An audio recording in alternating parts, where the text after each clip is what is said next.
Today we're going to dive deep into a profound understanding that can shift your reality and transform your life. You see, many of us find ourselves stuck in a cycle of lack, struggling to break free from the chains of financial struggle. But what if I told you that the key to unlocking abundance lies in understanding the power within you? Now, you may wonder why some individuals seem to effortlessly attract wealth and success, while others remain trapped in a cycle of poverty. It all comes down to energy and consciousness. Our thoughts, emotions, and the energy we emit play a crucial role in shaping our reality. If you're constantly dwelling in suffering, guilt, unworthiness, or shame, you're emitting a different energy, a lower frequency, if you will. In the grand scheme of things, our consciousness is like a vibrational magnet.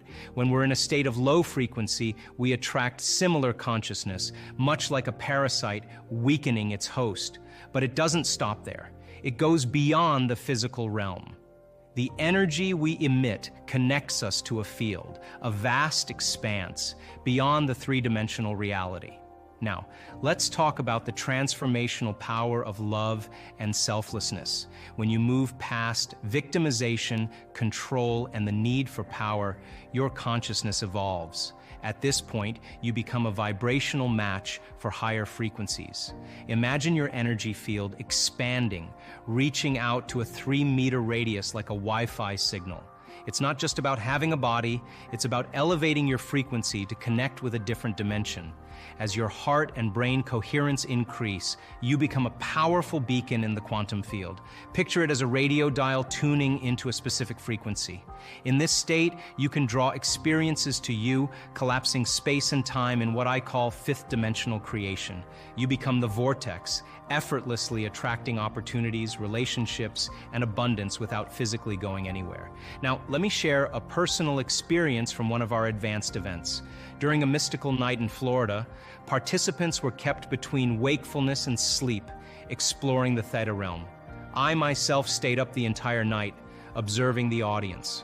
In a profound moment, I connected with a being, a symphony of energy and laughter in the fifth-dimensional creation. It's crucial to understand that in these states, you are not going anywhere to get anything. You are the vortex, drawing experiences to you. Our intention, my friends, is to connect with the divine, to become divine ourselves. It's about opening our hearts, trusting again, and practicing selflessness. We aim to replace negative emotions like guilt, shame, resentment, jealousy, and competition with love. In our week-long events, we teach participants to trade these emotions for a coherent heart and brain, expanding their energy field. Achieving coherence is key. When your heart and brain synchronize, your energy field expands. It's like having a Wi-Fi signal that broadcasts a new signature into the quantum field. We guide individuals to manage their heart coherence, allowing them to sustain this elevated state. Simultaneously, we teach them to create a coherent brain, suppressing the thinking neocortex and operating from the limbic brain. The journey to coherence involves moving from three-dimensional creation, where attention is scattered and incoherent, to a state where thoughts and feelings align. When you take your attention off matter and focus on energy and space, your brain waves shift to coherent patterns in the alpha state. This shift is essential because sync in the brain leads to links in the brain. A coherent brain equals a coherent self. Now let's take a closer look at the fascinating realm of the unknown, a space where the magic of creation unfolds. Entering the unknown isn't just a step into uncharted territories. It's a profound journey that demands we bid farewell to the person we used to be.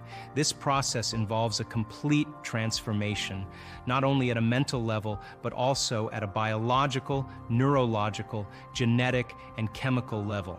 Imagine it as stepping into a mysterious forest where the familiar trees of our past experiences no longer guide us.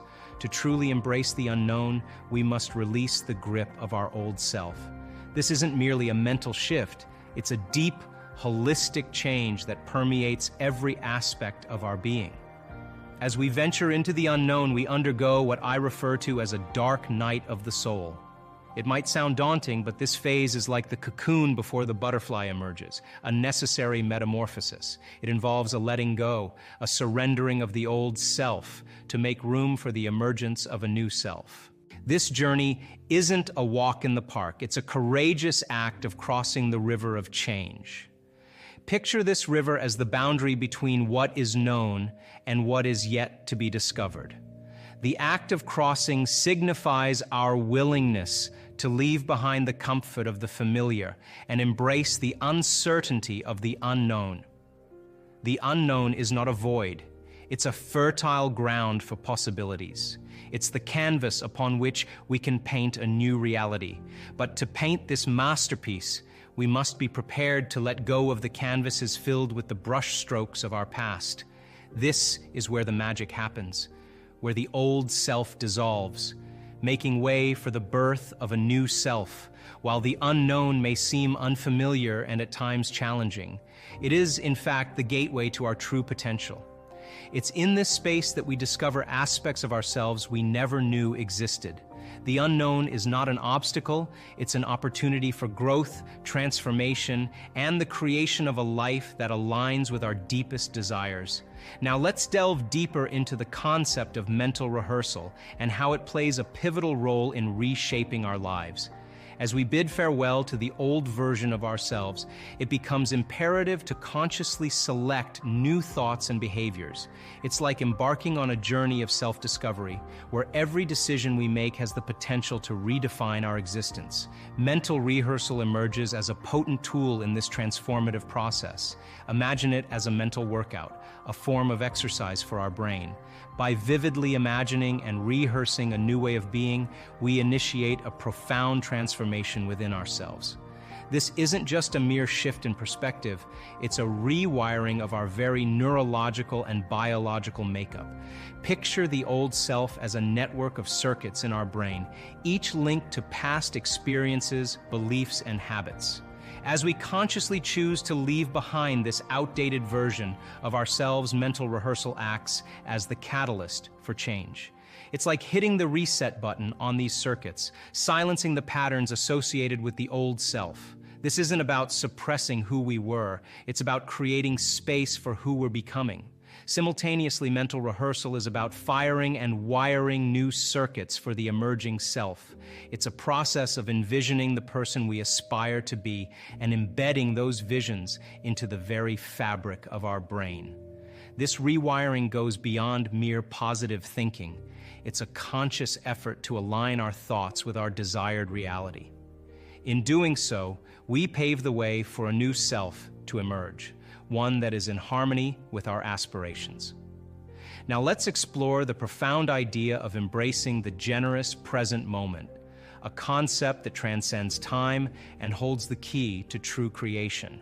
In my understanding, creation is not about amassing material possessions or achieving external success.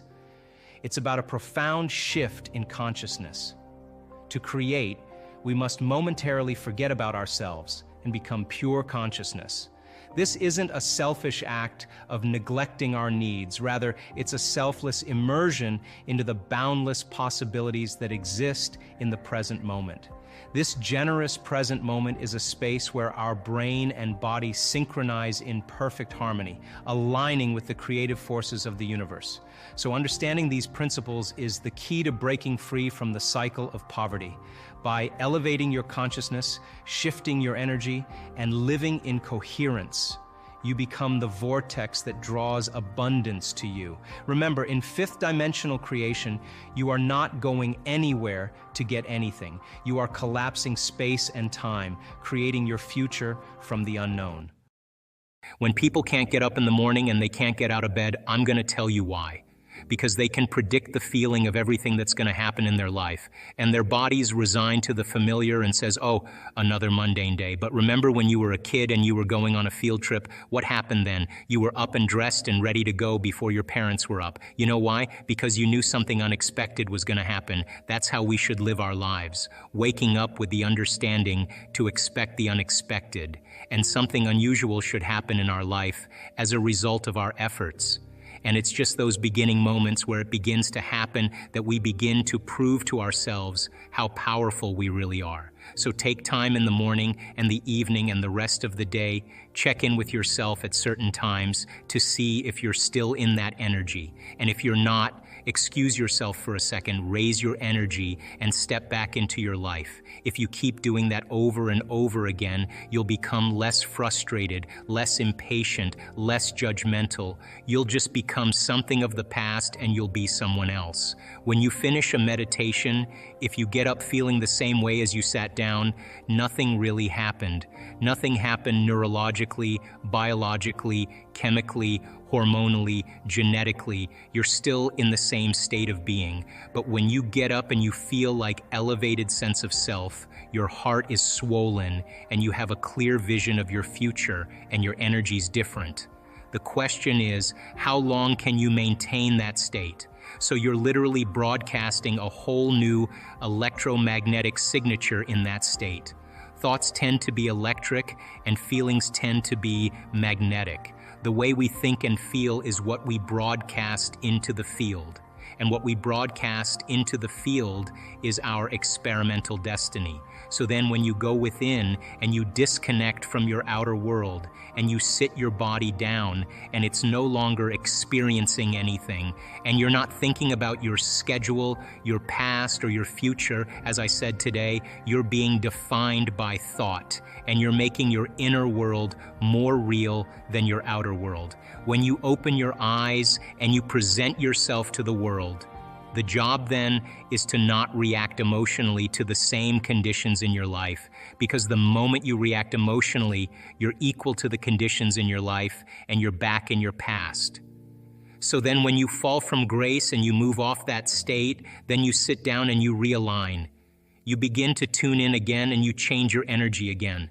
Now, when I'm going through change in my life or I will have a specific outcome that I want to create, I love to get up early in the morning. That's my time.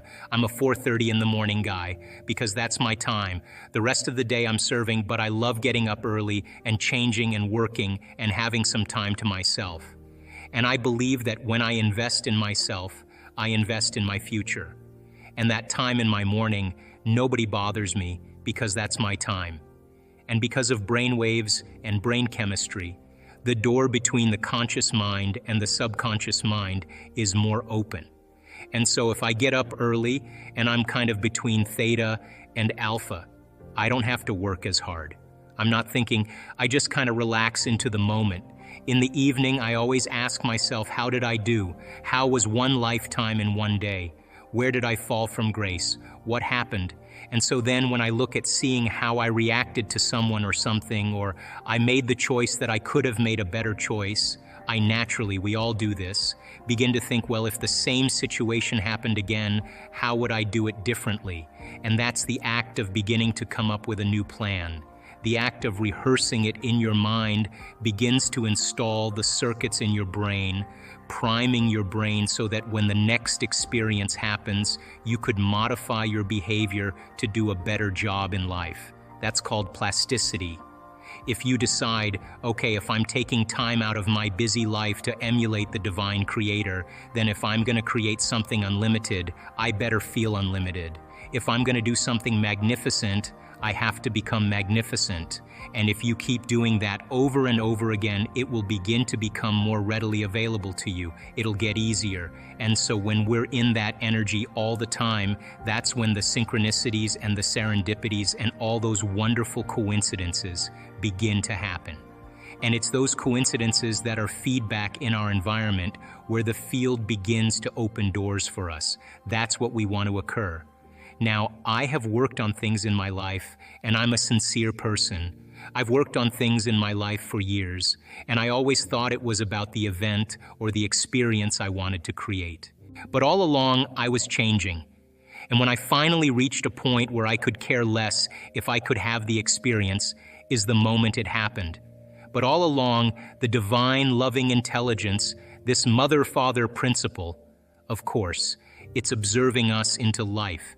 We are vitalistic, energetic beings that when we begin to unify all these principles that we're talking about, you can't get this in one sitting. You can't. You have to keep understanding it, keep reviewing it, keep redoing it, keep experiencing it, and new experience then causes you to dream in a way you would have never dreamt before unless you had that experience. And that's how God gets to know itself. So then, I don't care what meditation you do. I just like the fact that you're connecting. And the more you connect, the more whole you feel, the more natural it becomes. Then, of course, the next experience then causes you to dream in another way. And what I know from my own experience and many students, it's not about material things. It's about those mystical moments, those transcendental moments, those moments where your jaw drops and you are in awe of life. Those moments that take our breath away, that cause us. And this has happened to me so many times. Every time I have one of those experiences, I think to myself, I got this all wrong. I got this all wrong. Some veil has been lifted, and now I'm seeing more clearly about the way things really are. Intention is, you may say, I want a healing, I want a new job, I want a new relationship. Now, the moment you ask the question, the what-if question, what would it be like to be in love? What would it be like to have a new job? What would it be like to be in a new relationship, to do whatever, to be healed? The moment you ask that question, the part of your brain called the frontal lobe, which is the crowning achievement of the human being, 40% of your brain is the frontal lobe. It's the workshop, it's the creative center. Frontal lobe has connections to all other parts of your brain. The moment you ask an open-ended question, you speculate a possibility. The creative center turns on and it looks out over the landscape of the entire brain and begins to call up different networks of neurons that are stored in your brain based on something you've learned intellectually, knowledge, or something you've experienced in your life. Like, well, I know what it is to be in love, or I know what it is to have a good job, or I read a book about it. And it begins to call up these different networks of neurons, and then it seamlessly pieces them together to create a new idea, a new vision. And when you put all those networks together and they fire in tandem, you'll get a clear picture in your mind. And that clear picture is called intention. Now, the more you have conditions or the more you have specifics about that job, like, for example, I want to make this amount of money more a year. I want to have health benefits. I want to have 3 weeks vacation. I want to travel. I want to work with great, unlimited, creative people. That all is the elements that help to add to that vision. Now, the picture you get in your mind could be the word job, or it could be just an image that's personal to you.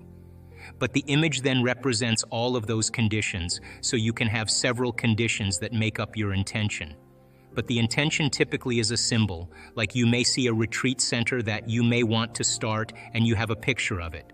But once you see that picture, the next thing that happens, you start to live that dream. The moment you start to take that dream and it turns into a living motion picture, now you're in that imaginary place. What happens is, the moment it starts taking on form and it starts taking on time, you start to experience it. All the things you're going to do, you're actually living in that future. And your brain does not know the difference between the actual event that takes place in your life and what you're imagining in your mind.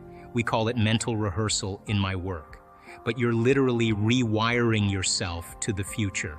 Now, your brain is no longer a record of the past. It's now, in fact, a map to the future.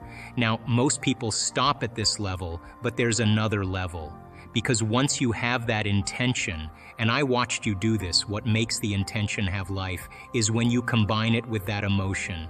If you believe that the way you think has some effect on your life and you think the same thoughts every day, 90% of most people think the same thoughts as they did yesterday, would you agree then that if you're not waking up every morning being defined by some vision of your future, then pretty much you are going to be living by the memories of your past and you will be predictable in your life? Yes or no? Because the brain is a record of the past. And so, if you're not creating a new future, is it possible that you believe in your past more than you believe in your future? And is it possible then that many people don't want to create a new future because they're more in love with their past than they are with their future? In fact, they romance their past every single day. So then, is it possible then that that person in the same brain circuitry, in the same emotions of the past, are viewing their life through the lens of the past, and they're not seeing things how they are, they're actually perceiving and seeing things how they are, and they're telling a story in their mind that's actually causing them to perceive life equal to that story. Are you with me still? So then you ask that person, so why are you this way? And they'd say, I'm so glad you asked because I get to talk about my past. And as they talk about the incidents in their past, would you agree then that they're saying that was the event that changed me, and I haven't actually been able to change since that event? That event has defined me as the person I am today. Yes or no? Now, the research on memory says, after a period of time, that story that they tell of their past, 50% of it isn't even the truth. So they're making stuff up. They are reliving a miserable life they never even had, just to reaffirm, to recreate the emotions, to excuse themselves from changing. So then, most people then, they may say with the 5% of their conscious mind, I want a new life, I want a new relationship, I want a new career, or I am healthy. But if 95% of who they are is subconsciously programmed into the past, then that thought of their health, that thought of their wealth is never going to make it to the body because the body is programmed into the past. How many people understand? So then if you teach a person then how to be defined by a vision of the future instead of the memories of the past, then they would have to really start thinking differently. Would you agree? They would have to start making different choices than the choices that they always make. Yes or no? They're going to have to start doing different things and breaking certain habits, and that's going to be uncomfortable. Yes or no? Because the body is going to say, why are we doing this? It's so much more fun suffering than going out for a walk into joy. I don't know if I believe in joy, I believe in suffering. The body goes back. And so that person would have to stop talking certain ways. They would have to start staying away from certain experiences with certain people. You know what I'm talking about. Yes, they would have to examine their emotional state every single day. They'd have to stay conscious of their emotional state because the moment they started feeling suffering, they're just disconnected from the energy of their future. They're back to the energy and the emotions of their past. So then, teaching people then how to be defined by a vision of the future every single day means they're going to be uncomfortable. It's going to be unfamiliar. There's going to be some uncertainty, and you may not be able to predict the next moment because you're no longer feeling like you. That's the moment you just left the known and you stepped into the unknown. Are you with me still? Now, if the body has been conditioned into the familiar past or the predictable future, and the body has become the mind of the past or the predictable future, would you agree then the body would say, what are you doing? And the body would say, listen, let's get you thinking like you've been thinking. 90% of the thoughts that we think on a daily basis are the same thoughts as the day before. So if you think that your thoughts have something to do with your destiny, and 90% of your thoughts are the same known thoughts that you're always thinking, then your life should stay the same, because the same thoughts lead to the same choices. The same choices lead to the same behaviors. The same behaviors create the same experiences. The same experiences produce the same emotions. Those same emotions tend to influence the way we think. And our biology, our neurocircuitry, our neurochemistry, our hormones, and even our gene expression is equal to how we think, how we act, and how we feel. And how you think, how you act, and how you feel is called your personality, and your personality creates your personal reality. That's it. If you want to create a new personal reality, a new life, you're going to have to change your personality. And you've got to start thinking about what you've been thinking about and change it. You've got to become aware of your unconscious habits and behaviors, even how you speak. And you have to look at the emotions that you live by every single day and decide, do these emotions belong in my future? So many people try to create a new life as the same person. In order to create a new personal reality, you've got to change your personality. So the principle in neuroscience says that nerve cells that fire together wire together. thinking the same way, making the same choices, demonstrating the same actions, creating the same experiences that stamp the same networks of neurons into the same patterns, all for the familiar feeling called you. And you do that for 10 years in a row. Well, you're going to hardwire your brain into a very finite signature because you're firing and wiring that way. And that box in the brain, that becomes our personality, becomes our identity. And by the time we're 35 years old, for the most part, we've done something so many times that the body now knows how to do it as well as the mind. And that's a habit. So we have these unconscious programs of behaviors, automatic habits, redundant emotional reactions, hardwired beliefs, perceptions, attitudes that function just like a computer program. You press go and it runs automatically. When it comes time to change, thinking positively is going to do nothing because your body has been conditioned for the most part into a program in the past. Thought never makes it to the body because the body's on a different program. How do we begin to influence the body so that the thought actually produces some type of change? Think about it. If you think an unhappy thought, you're going to feel unhappy. If you think you're a failure, you're going to feel like a failure. Once you feel like a failure, you're going to think you're a failure. And people get caught in these loops of thinking and feeling and feeling and thinking, and that redundancy is a conditioning process because all you need is an image or a picture or a thought and a feeling and a response, stimulus response. And so people tend to condition their brain and body into the past.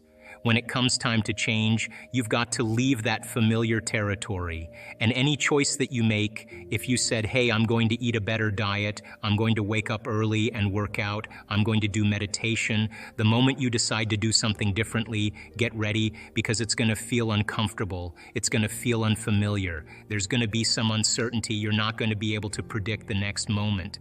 That means you've left your known biology and you're stepping into the unknown.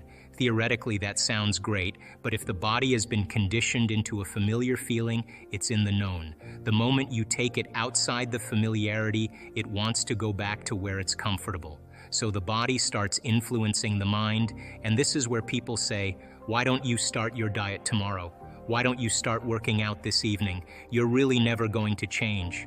Now, intention is a vision, a potential that already exists in the quantum field that you get to select. And when you ask yourself a question like, what would it be like to be healthy? What would it be like to be wealthy? What would it be like to be free or to be in love? The moment you ask that creative question, a part of your brain called the frontal lobe turns on. That's the crowning achievement of the human being. Once that area of the brain turns on, it's like a great symphony leader. It looks out of the landscape of the entire brain and it begins to randomly select different networks of neurons that are connected to the things you've learned in your life or the experiences you've had. And it begins to seamlessly paste them together to create an ideal, a vision, or an internal representation. That is a potential experience that's awaiting you. And it's not enough to just have the mind involved. Thoughts are the language of the brain and feelings are the language of the body. And how you think and how you feel creates a state of being. Once you can begin to emotionally embrace that future reality before it's made manifest, when you combine that clear intention with an elevated emotion, the freedom, the joy, the inspiration, the genuine love that you feel or gratitude from that experience, the moment you do that, your body, as the unconscious mind, begins to believe it's living in that future reality in the present moment. Now you're moving into a new state of being, into a new personality. And a new personality creates a new personal reality. The research that we've done shows that when we teach people how to regulate their internal states, to begin to create more coherence in their brain and to generate elevated emotions like joy and gratitude and inspiration, that not only does the brain become coherent, but so does the heart. And when the brain is coherent, the heart is coherent. When the heart is coherent, the brain is coherent. So why don't we live by these states on a daily basis? Primarily because the majority of the time that we live in our waking state of consciousness, 70% of the time, you and I are living by the hormones of stress. And living in stress is living in survival. And when you're living in survival, the very chemicals of survival cause you to function as materialists, defining your reality with your senses. You pay attention to objects and things and people. You begin to believe that your outer world is more real than your inner world. And the side effect of this, over time, begins to cause us to feel separate from possibility. Why? Because when you're threatened by some predator or some danger in your life, it's not a time to go in. It's not a time to trust the unknown. It's not a time to open your heart and feel love. It's not a time to communicate. It's not a time to create. It's not a time to learn. It's a time to survive. So then, in order for us to create, we have to lay down the very thing we used our whole life to get what we want for something greater to occur. And most importantly, we want you to understand when you're in the creative state and when you're not. And if you were to take a little time every day and apply some of the principles in changing beliefs and perceptions about yourself and your life, and what is a belief other than a thought you keep thinking over and over again? And all beliefs are based on past experiences, and in order for you to change a belief or perception about yourself and your life, you have to make a decision with such firm intention that the amplitude of that decision carries a level of energy that's greater than the hardwired programs in your brain and the emotional conditioning in your body. And your body literally has to respond to a new mind. And when the choice becomes an experience that you never forget, that's the moment the past biologically no longer exists in you. People use the word victim so much, and I don't really think we spend a lot of time really unraveling the idea.